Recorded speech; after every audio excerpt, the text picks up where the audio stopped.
بسم اللہ الرحمن الرحیم۔ السلام علیکم۔ یہ کتاب آپ کے لیے کاشان بصیرت کے یوٹیوب چینل کی جانب سے ریکارڈ کی جا رہی ہے۔ کتاب کا نام ہے چہل حدیث۔ اب ہم کتاب کا پارٹ نمبر 5 پڑھیں گے۔ دوسری حدیث بسند مذکور یزید بن خلیفہ نے امام جعفر صادق علیہ السلام کی حدیث نقل کی ہے کہ حضرت نے فرمایا، ہر ریاکاری شرک ہے۔ جو کام لوگوں کے لیے ہوگا اس کا ثواب بھی لوگوں پر ہوگا،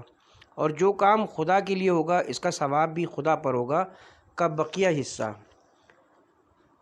صفحہ نمبر 75، تیسری فصل، اخلاص کی دعوت۔ لہٰذا میرے عزیز، اپنے کاموں میں اور زیادہ دقت سے کام لو، اپنے نفس سے اپنے ہر عمل کا حساب لو، اور ہر کام سے پہلے اس سے پوچھو کہ اس کا یہ اقدام خیرات اور امور شریفہ اچھے کام کے لیے ہے یا نہیں۔ وہ نماز شب کے مسائل کیوں پوچھ رہا ہے؟ وہ مسئلہ سمجھنے کے لیے یا مسئلہ بیان کرنے کے لیے پوچھ رہا ہے، یا اپنے آپ کو نماز شب پڑھنے والوں کی شکل میں لوگوں کے سامنے پیش کرنا چاہتا ہے؟ وہ آخر اپنے زیارتی سفر کو کیوں کسی نہ کسی طرح لوگوں کے سامنے بیان کرتا ہے؟ انتہا یہ ہے، سفر زیارت کی تعداد بھی بتاتا ہے۔ پوشیدہ طور سے دیے گئے صدقے کو کیوں کسی پر ظاہر کرتا ہے؟ جس راستے سے ممکن ہوتا ہے اس کا ذکر کر کے لوگوں کو بتاتا ہے۔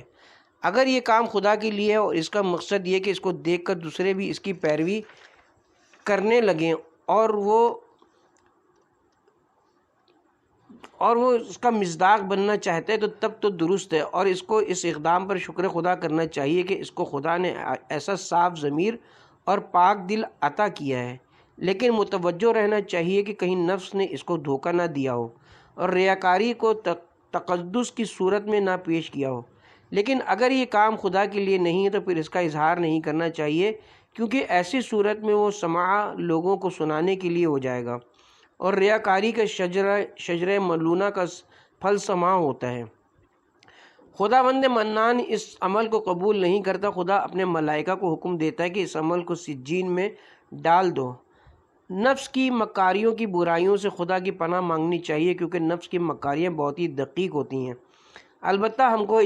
اجمالاً اتنا ضرور معلوم ہے کہ ہمارے اعمال خالص نہیں ہیں، اور اگر ہم واقعی خدا کے بندے ہیں تو پھر شیطان کا ہمارے اوپر اتنا قابو کیوں ہے، جبکہ اس نے خدا سے عہد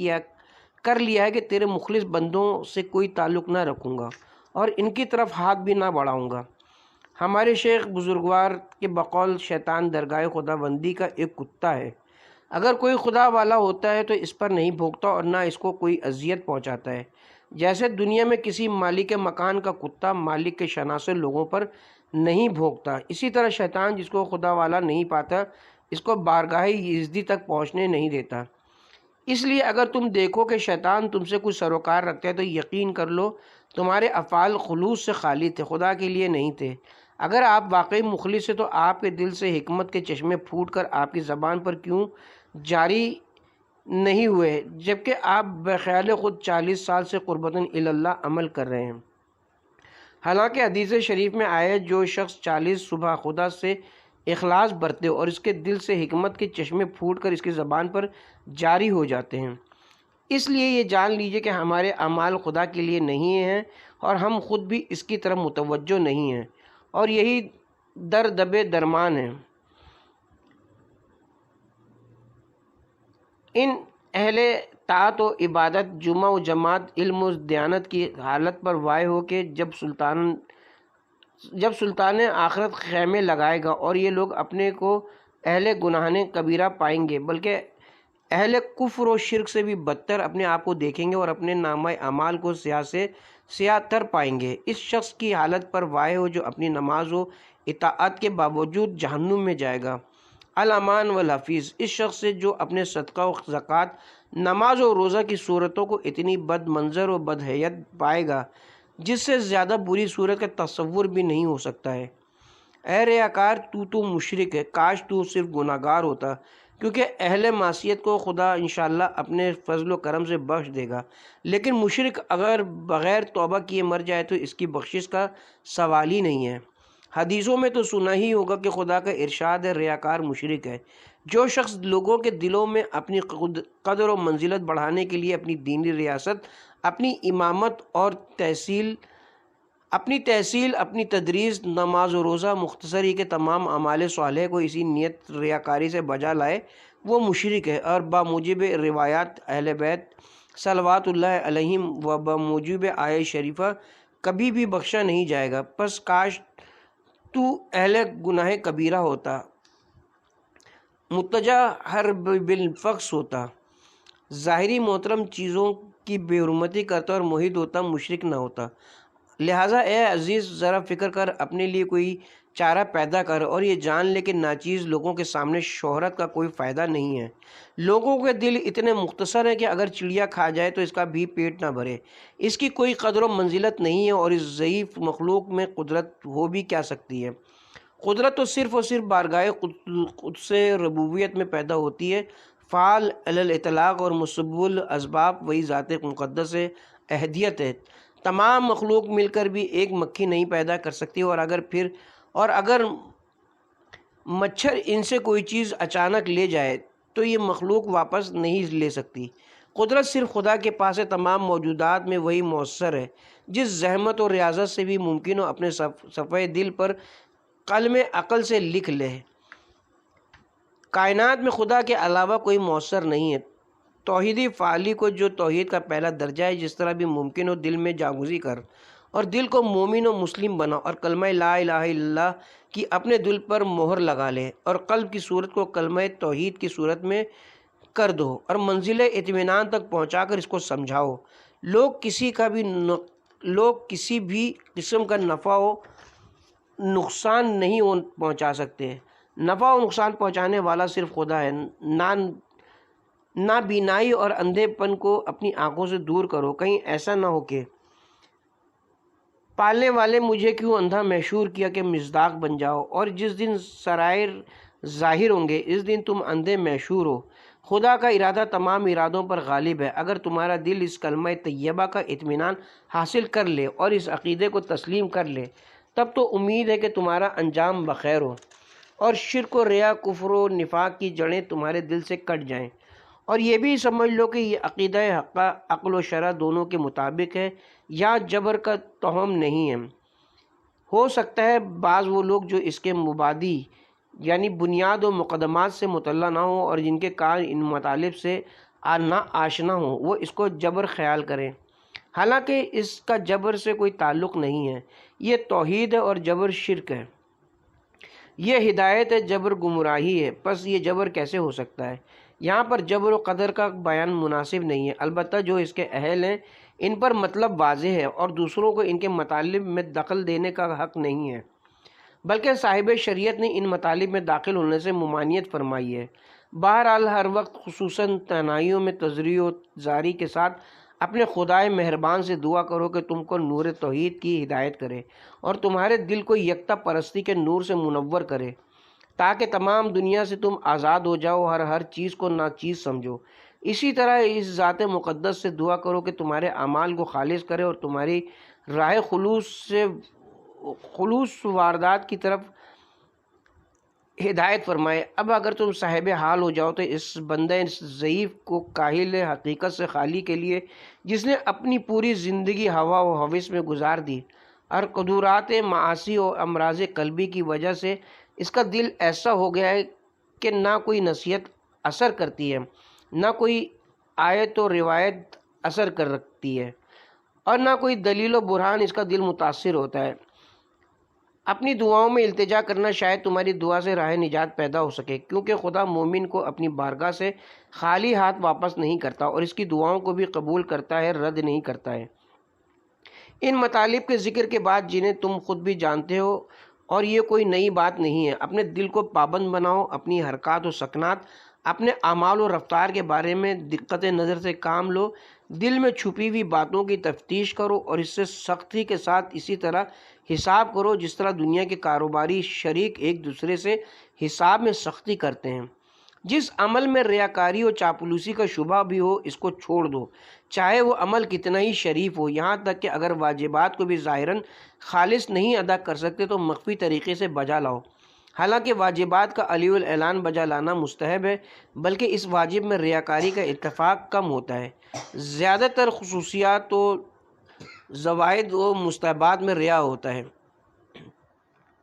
بہر صورت جدیت کامل اور قلب سے شدید مجاہدہ کر کے اس کو شرک کے شائبے سے پاک کرو۔ کہیں خدا نخواستہ اسی عالم میں دنیا سے چلے جاؤ تو سارا کام خراب ہوگا اور پھر تمہاری نجات کی کوئی امید نہ رہے گی اور خدا بھی تم پر غضبناک ہوگا۔ چنانچہ وسائل میں قریب الاسناد کے حوالے سے منقول ہے اور سلسلہ سند حضرت علی علیہ السلام تک منتہی ہوتا ہے۔ حضرت علی علیہ السلام فرماتے ہیں، جو شخص لوگوں کے لیے اپنے آپ کو ایسی چیز سے مزین کرے جو خدا کو محبوب ہو اور باطن میں ایسی چیز ہو جس کو خدا ناپسند کرتا ہو، تو وہ خدا سے اس حال میں ملاقات کرے گا کہ خدا اس پر غضبناک و وحشتناک ہوگا۔ اس حدیث میں دو احتمال ہیں۔ نمبر ایک، اعمال صالحہ لوگوں کو دکھانے کے لیے کرے اور اعمال قبیح باطن میں بجا لائے۔ نمبر دو، لوگوں کو صرف پیکر عمل دکھائے اور باطن میں ریاکاری کا قصد رکھتا ہو۔ دونوں صورتوں میں ریاکاری کو شامل ہے، کیونکہ واجبات و راجحات کا بغیر قصد ریا بجا لانا سبب غضب نہیں ہو سکتا، بلکہ دوسرے معنی کو بہتر کہا جا سکتا ہے، کیونکہ افعال قبیحہ کو اعلاناً بجا لانا زیادہ برا ہے۔ بہرحال خدا نہ کرے کہ مالک الملک اور ارحم الراحمین کسی انسان پر غضبناک ہو جائے۔ چوتھی فصل، حدیث علوی کا بیان۔ میں اس بحث کو اس حدیث پر ختم کرتا ہوں جس کو کافی میں حضرت علی علیہ السلام سے اور جناب صدوق رضوان اللہ علیہ نے اس کو امام جعفر صادق علیہ السلام سے نقل کیا۔ یہ حدیث رسول خدا کی وصیتوں میں سے ہے اور وہ یہ ہے۔ حضرت علی فرماتے ہیں، ریاکار کی 3 علامتیں ہیں۔ نمبر 1، لوگوں کو دیکھ کر خوش ہوتا ہے۔ نمبر 2، تنہائی میں سست ہوتا ہے۔ نمبر 3، تمام امور میں اپنی تعریف کو پسند کرتا ہے۔ یہ بری عادت کبھی اتنی مخفی ہوتی ہے کہ خود انسان اس بات سے بے خبر ہوتا ہے کہ وہ باطناً اہل ریا میں سے ہے۔ وہ تو یہی گمان کرتا ہے کہ اس کا عمل خالص ہے۔ اس لیے ہمارے ائمہ نے اس کے لیے علامتوں کا ذکر کیا تاکہ انسان ان علامتوں کی بنا پر اپنے باطن کے بارے میں اطلاع حاصل کرے اور پھر اس کا علاج کر ڈالے۔ اس کا طریقہ یہی ہے کہ جب تنہا ہو تو دیکھے اس کا نفس طاعت کی طرف مائل ہے کہ نہیں، اور اگر تنہائی میں عبادت کرتا بھی ہے تو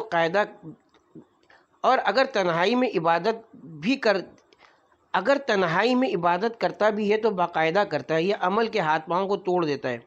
پاک و پاکیزہ عمل نہیں کرتا۔ لیکن جب مسجدوں میں یا مجمع عام میں مشغول ہوتا ہے تو بڑے نشاط و مسرور، دلچسپی و حضور قلب کے ساتھ بجا لاتا ہے، بڑے طولانی رکوع و سجود کرتا ہے، مستحبات سے لے کر اس کے اجزاء و شرائط کو بہت اچھی طرح انجام دیتا ہے۔ اگر انسان اس بات کی طرف ذرا بھی متوجہ ہو اور اپنے نفس سے سوال کرے کہ آخر اس کی کیا علت ہے کہ وہ عبادات کا مقدس جال بچھا کر اپنے آپ کو لوگوں کی توجہ کا مرکز بنانا چاہتا ہے، ممکن ہے وہ اپنے آپ کو اطمینان دلانے کی کوشش کرے کہ ایسا نہیں ہے۔ مثلاً یہ کہے کہ چونکہ نماز کا ثواب مسجد میں زیادہ ہے، باجماعت میں بہت زیادہ ہے، اس لیے مجمع میں پڑھتا ہوں، یا مثلاً اگر جماعت و مسجد نہیں ہے تو اس طرح تعویل کر سکتا ہے۔ عمل کو نیک لوگوں کی موجودگی میں بجا لانا چاہیے تاکہ دوسرے لوگ بھی دیکھ کر پیروی کریں اور دوسروں کو بھی رغبت ہو۔ نفس انسان کو ہر طریقے سے دھوکہ دیتا ہے، یہ کوئی سرور و نشاط نہیں ہے، یہ صرف وہ قلبی بیماری ہے جس میں بیچارہ انسان مبتلا ہے۔ وہ چونکہ اپنے کو صحیح و سالم سمجھتا ہے اس لیے علاج و معالجے کی فکر نہیں کرتا۔ ویسے بھی جو مریض اپنے کو صحت مند سمجھتا ہو اس سے امید صحت منقطع ہو جاتی ہے۔ اس کی بدبختی یہ کہ اپنے باطن میں عبادت گزاری کی نمائش کا میلان رجحان رکھتا ہے اور اپنے اس گناہ سے نہ صرف یہ کہ خود غافل ہے بلکہ ایک گناہ کو عبادت سمجھ کر اظہار کرتا ہے اور اس کے ساتھ اپنی خود نمائی کو مذہب کی ترویج کا نام دیتا ہے، حالانکہ مستحبات کا خلوت میں بجا لانا مستحب ہے۔ آخر نفس کیوں ہمیشہ یہ چاہتا ہے کہ اس کو اعلان کیا جائے؟ عمومی مجمع میں ہی خوف خدا سے گریہ کرنے میں اس کو کیوں خوشی و مسرت حاصل ہوتی ہے، لیکن تنہائی میں وہ چاہے جتنا اپنے اوپر جبر کرے اس کی آنکھ تر نہیں ہوتی؟ یہ آخر کیوں؟ خوف خدا مجمع ہی میں کیوں پیدا ہوتا ہے؟ شب قدر میں چند ہزار لوگوں کے درمیان ہی کیوں نالہ و فغاں سوز و گداز پیدا ہوتا ہے؟ مجمع عام میں 100 رکعت نماز پڑھنی، دعائے جوشن کبیر و صغیر کا پڑھنا، چند پاروں کی تلاوت کرنے سے نہ اس کے آبرو پر خم آتے نہ خستگی کا احساس ہوتا ہے۔ یہ کیوں؟ اگر واقعی انسان کے تمام امور رضائے الہی کے لیے جلب رحمت یا خوف جہنم یا شوق جنت میں ہے، تو پھر اس کو اپنے کاموں پر لوگوں کی مدح سرائی کی توقع کیوں ہے؟ اس کے کان لوگوں کی زبان کی طرف اور دل لوگوں کی گفتگو کی طرف کیوں لگا رہتا ہے کہ دیکھوں کہ کون اس کی مدح کرتا ہے، کون یہ کہتا ہے کہ آقا کتنے مقدس آدمی ہیں، اول وقت کے پابند اور مستحبات کے دل دادہ ہیں، حاجی آقا کتنے اچھے آدمی ہیں، معاملات میں تو جناب ایسے ہیں اور ویسے ہیں، اور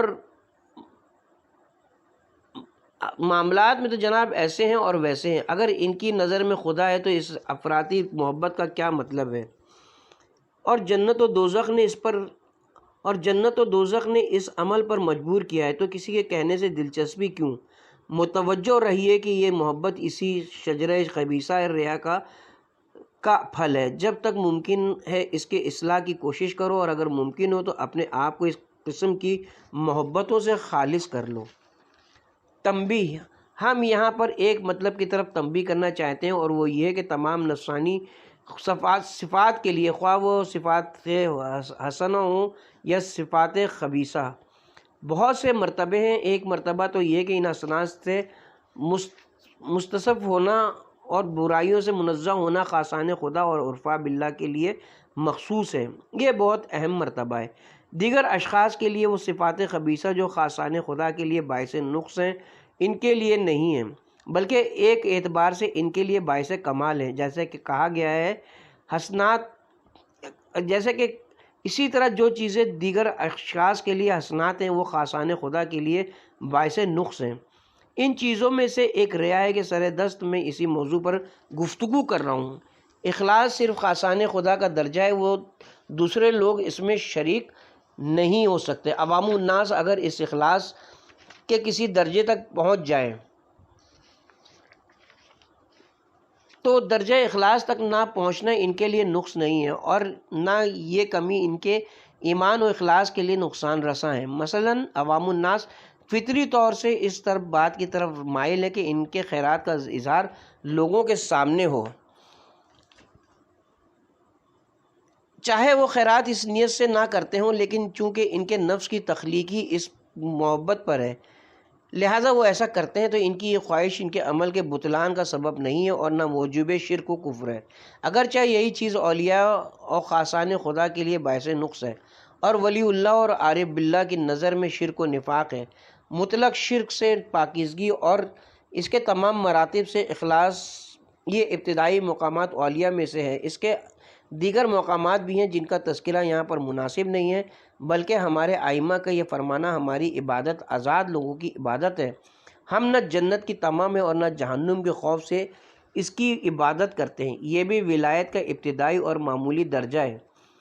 ائمہ معصومین علیہم السلام کی عبادتوں میں ایسے حالات ہیں جو ہماری اور آپ کی عقل میں نہیں سما سکتے۔ ہمارے اس بیان سے اس حدیث میں جو حضرت علی علیہ السلام اور رسول خدا سے منقول ہے، اور اس حدیث میں جو زرارہ نے امام محمد باقر علیہ السلام سے نقل کیا ہے، جمع کیا جا سکتا ہے۔ زرارہ والی روایت یہ ہے، بحسب الاسناد، زرارہ کہتے ہیں میں نے حضرت امام باقر علیہ السلام سے ایک شخص کے بارے میں پوچھا کہ ایک شخص کوئی اچھا کام کرتا ہے، اور جب اس کے اچھے کام کو کوئی دیکھتا ہے تو اسے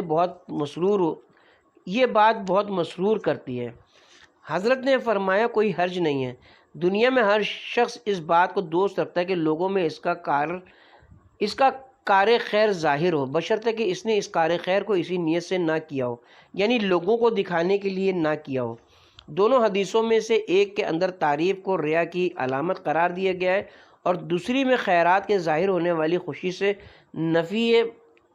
باز کیا گیا ہے،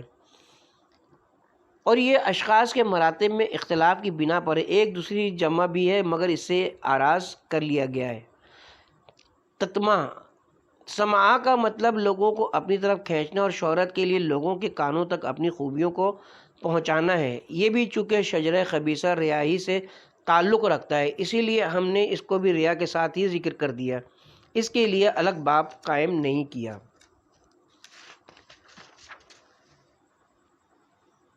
حدیث نمبر 3، فہرست مطالب عجب خود پسندی صفحہ نمبر 87، خود پسندی کے سلسلے میں علامہ شیخ بہائی کا بیان صفحہ نمبر 88، مؤلف کا خود پسندی کے بارے میں بیان صفحہ نمبر 88، خود پسندی کے درجات صفحہ نمبر 89، فصل اول خود پسندی کے درجات کے ہر مرتبہ کا بیان صفحہ نمبر 89، خدا پر احسان جتانا صفحہ نمبر 90، خدا کو ناز و نخرے دکھانا صفحہ نمبر 90، خدا سے طلبگاری صفحہ نمبر 90، اپنے کو دوسروں سے برتر سمجھنا صفحہ نمبر 91، فصل دوم اہل فساد و کفر کی خود پسندی صفحہ نمبر 92، اہل فساد کی خود پسندی کے فاسد نتائج صفحہ نمبر 93، خود پسندی کے افراد میں ترقی کیوں کر ہوتی ہے صفحہ نمبر 93، فصل سوم انسان کی خود پسندی کے مراتب کو بڑھاوا دینے کے لیے شیطان کی مکاریاں صفحہ نمبر 94، فصل چہارم خود پسندی کے مفاسد صفحہ نمبر 95، گناہ کرنے سے بدتر خود پسندی ہے صفحہ نمبر 96، گناہوں کو معمولی خیال کرنا صفحہ نمبر 96، اپنے نفس پر بھروسہ کرنا اور خدا سے بے نیاز ہونا صفحہ نمبر 96، لوگوں کو اور ان کے اعمال کو حقیر سمجھنا صفحہ نمبر 97، تکبر اور ریاکاری میں گرفتار ہونا صفحہ نمبر 97، اپنے ناچیز ہونے سے جاہل ہونا خود پسندی کے اسباب میں سے ہے صفحہ نمبر 98، عارف حضرات موجودات کے فقر ذاتی سے آگاہ ہیں صفحہ نمبر 99، انبیاء اور اولیاء کا عدل الہی سے خوفزدہ رہنا صفحہ نمبر 99، فصل پنجم خود پسندی کا منشا صفحہ نمبر 100، ہمارے کام نفسانی لذتوں کے حصول کے لیے ہیں صفحہ نمبر 101، ہماری عبادتیں اولیاء حق کے نزدیک گناہ کبیرہ ہیں صفحہ نمبر 102، انسان کا اپنے اعمال پر منصفانہ نظر خود پسندی کو دور کر دیتی ہے صفحہ نمبر 104، معصومین علیہم السلام کی مناجاتوں اور نمازوں کا دوسروں کی مناجات و عبادات سے توافد صفحہ نمبر 105، توحید اور خود پسندی کا ایک جگہ جمع ہونا ناممکن ہے صفحہ نمبر 106۔ تیسری حدیث، علی بن سعید کہتے ہیں میں نے حضرت امام موسیٰ کاظم علیہ السلام سے اس عجب کے بارے میں پوچھا جو عمل کو فاسد کر دیتا ہے، تو حضرت نے فرمایا عجب کے کئی درجے ہیں، ان میں سے ایک یہ ہے کہ اس کا برا عمل اس کے لیے باعث زینت ہو، پس وہ شخص اس عمل کو اچھا سمجھے اور اس کی وجہ سے اس میں عجب پیدا ہو جائے اور اس کو گمان ہو کہ اس نے اچھا عمل کیا ہے، اور ان میں سے ایک یہ ہے کہ بندہ اپنے خدا پر ایمان لائے اور اس ایمان لانے کو خدا پر احسان کرنا سمجھے، حالانکہ ایمان لانے میں خدا کا بندے پر احسان ہے نہ کہ بندے کا خدا پر احسان ہے۔ شرح، علماء کرام رضوان اللہ علیہم کے نزدیک عجب خود پسندی کا مطلب اپنے اچھے عمل کو بڑا سمجھنا اور زیادہ خیال کرنا اور اس پر خوش و مسرور ہونا ہے، اور اس عمل پر ناز کرنا اور اپنے کو حد تقصیر سے خارج سمجھنا ہے، لیکن اس عمل پر خوش ہونا اور خدائے بزرگ و برتر کے لیے تواضع و فروتنی کرنا اور اس توفیق پر خدا کا شکر ادا کرنا اور مزید توفیق کرنا عجب نہیں بلکہ ممدوح ہے۔ محدث عظیم الشان علامہ مجلسی، محقق کبیر دانشمند بزرگ شیخ اجل بہاؤالدین عاملی کے حوالے سے نقل کرتے ہیں بے شک اعمال صالح کرنے والے مثلاً روزہ رکھنے والے، شب بیداری کرنے والے وغیرہ حضرات کے دل میں ان اعمال سے ایک مسرت و سرور پیدا ہوتا ہے، بس اگر یہ مسرت و سرور اس وجہ سے ہے کہ خدا نے اس کو اتنی بڑی نعمت عطا کی ہے کہ اس سے یہ اعمال صالح سرزد ہوئے اور اسی کے ساتھ وہ ان کی کمیوں اور نقائص کی طرف سے خوفزدہ بھی ہو کہ کہیں یہ نعمت مجھ سے چھین نہ لی جائے، اس لیے خدا سے اس میں مزید اضافہ طلب کرے تو یہ مسرت و سرور عجب نہیں ہے، لیکن اگر یہ مسرت و سرور اس وجہ سے ہو کہ اس نے ان اعمال کو کیا ہے اور اس کے اندر یہ صفت پائی جاتی ہے اور اپنے ان اعمال کو بہت اہمیت دے اور ان پر اعتماد و بھروسہ کرے اور اپنے کو حد تقصیر سے خارج سمجھے اور اس کی انتہا یہ ہو جائے کہ گویا وہ خدا پر ان اعمال کی وجہ سے احسان جتا رہا ہے، تو یہی مسرت و سرور عجب ہے۔ فقیر مؤلف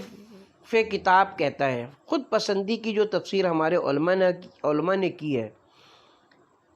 لیکن عمل کو خود پسندی کی جو تفسیر ہمارے علماء نے کی ہے صحیح ہے، لیکن عمل کو عمل قلبی اور عمل جواری سے عام ماننا چاہیے، کسی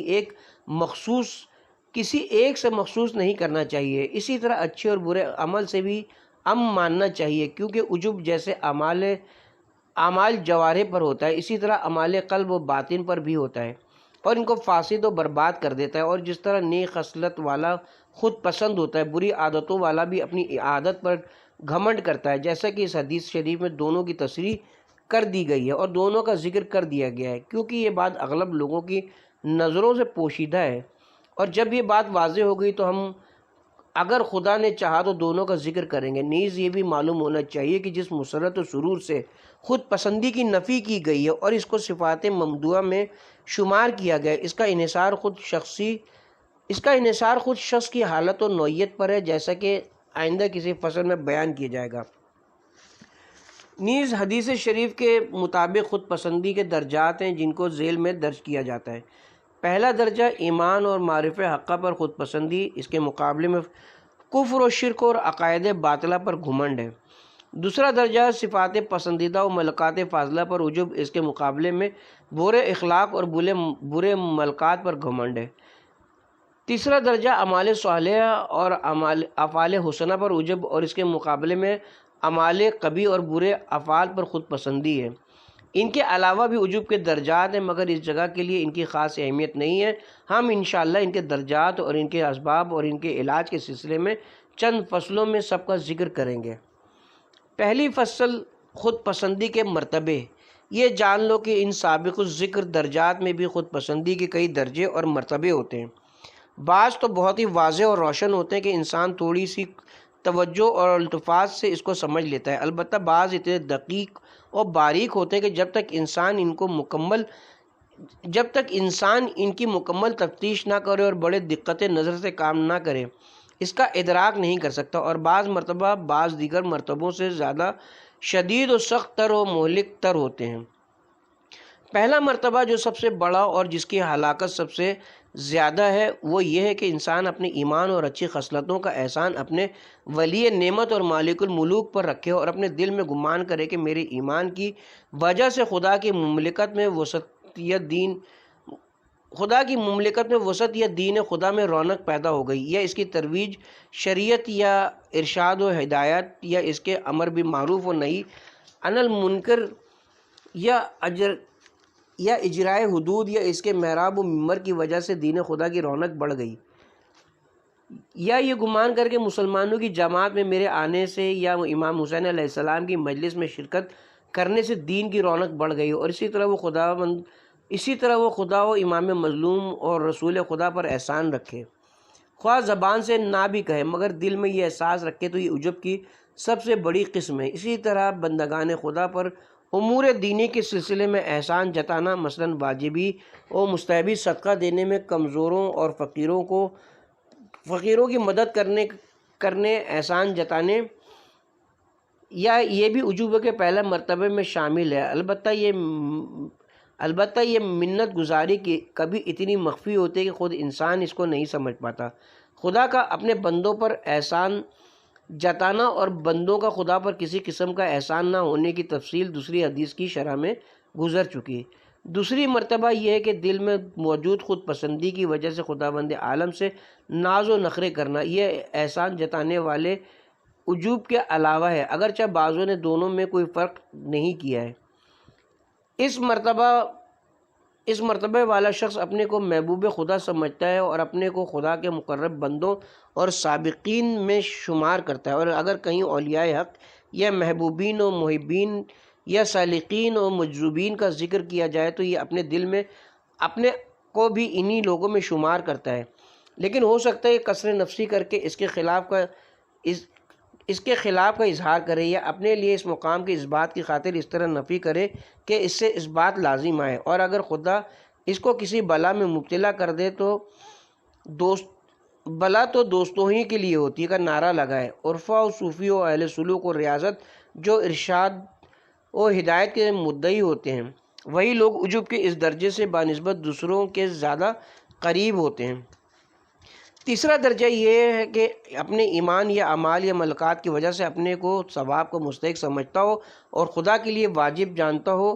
کہ اس کو اس دنیا میں عزیز رکھے اور آخرت میں بلند مرتبہ کرے، اور اپنے کو مومن و پاک بازو صاف دل خیال کرتا ہو۔ اور جب کہیں ان مومنین کا ذکر آ جائے جو غیب پر ایمان رکھتے ہیں، تو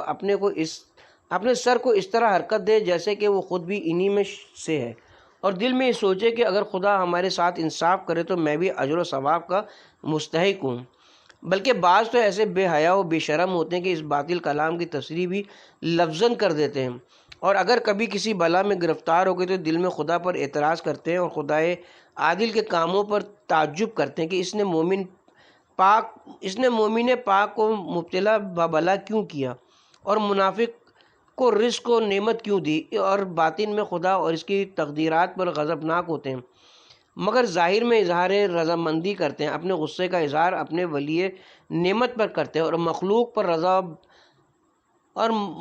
پر رضا و قضا کا اظہار کرتے ہیں، اور جب سنتے ہیں کہ خدا دنیا میں مومنین کو مبتلا مصیبت کرتا ہے تو اپنے دل کو تسلی دے دیتے ہیں، اور یہ نہیں جانتے کہ منافق بھی کثیر تعداد میں مبتلا ہیں۔ نہ ہر مبتلا مومن ہے اور نہ ہر غیر مبتلا منافق ہے۔ چوتھا درجہ عجب کا ایک درجہ یہ بھی ہے کہ وہ اپنے آپ کو دوسروں سے ممتاز و بہتر سمجھتا ہے، غیر مومنین سے اس لیے کہ وہ مومن ہے اور مومنین سے اس لیے کہ وہ خود کامل الایمان ہے، اور جو لوگ اچھے اوصاف کے مالک نہیں ہیں، ان سے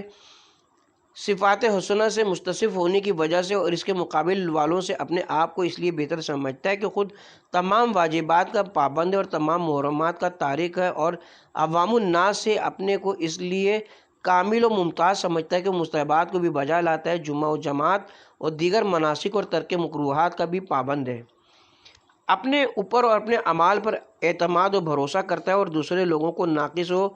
ناچیز سمجھتا ہے، تمام لوگوں کو ذلت کی نگاہ سے دیکھتا ہے اور اپنے دل میں یا زبان سے تمام بندگان خدا کی سرزنش کرتا ہے اور طعن و طنز کرتا ہے، ہر شخص کو رحمت الہی سے دور جانتا ہے اور رحمت حق کو صرف اپنے لیے اور اپنے جیسے کچھ لوگوں کے لیے مخصوص سمجھتا ہے۔ اس درجے کا آدمی ایسا ہوتا ہے کہ لوگوں کے کسی بھی عمل صالح پر نکتہ چینی کیے بغیر رکتا نہیں ہے اور اپنے دل میں اس پر خدشہ کرتا ہے اور اپنے اعمال کو ان تمام خدشات و مناقشات سے پاک جانتا ہے، لوگوں کے اعمال حسنہ کو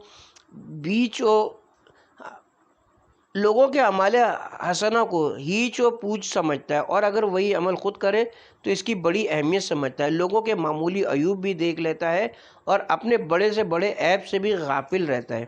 یہ سب عجب کی علامتیں ہیں، اگرچہ خود انسان ان سے غافل ہے۔ عجب کے اور بھی درجات ہیں، بعض کا میں نے خود ذکر نہیں کیا اور بعض سے مجبوراً غفلت برتی ہے۔